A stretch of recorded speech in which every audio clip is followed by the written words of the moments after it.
Carmine never gets enough attention. She wants to be a main character. When I'm not in the same room with her, she starts calling me.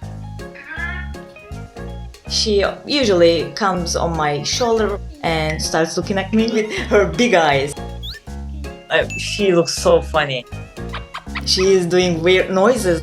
I understand. She wants me to talk with her. But sometimes I get to work and I have assignments. And that's when she is mad, jumping like a kangaroo. She turns her back and ignores me. So I cannot say no to her. I can sacrifice everything for Carmine because she is worth it. Before Carmine, I lost another bird, Petra, which left me really depressed. I didn't think getting another bird. But as soon as I saw Carmine, I felt that we're meant to be together.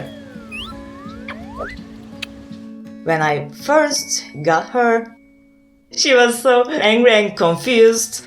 She beat me. So I did everything to make a bond with her.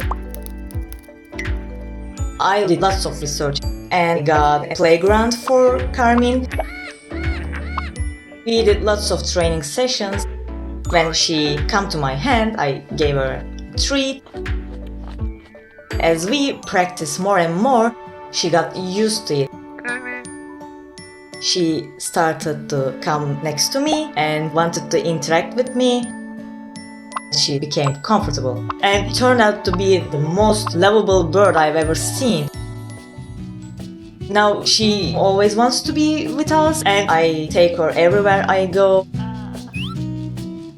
We do car trips. Carmine never stops talking, singing in the car. We take her to the beach. She loves looking at the sea and watch other birds singing. After that, she loves being at home and dancing. She shakes her head like a metalhead. And when she's tired, she comes on my shoulder to cuddle. Oh my god, she's so cute. I say, Carmine, I love her, and she responds kissing me. Carmine brought my happiness back. She gave me hope. Most of the time, think about Petra, I was upset. But Carmine changed the way I feel. She always fixed my mood. There is nothing I couldn't do for Carmine. She became my world. It's time to watch more.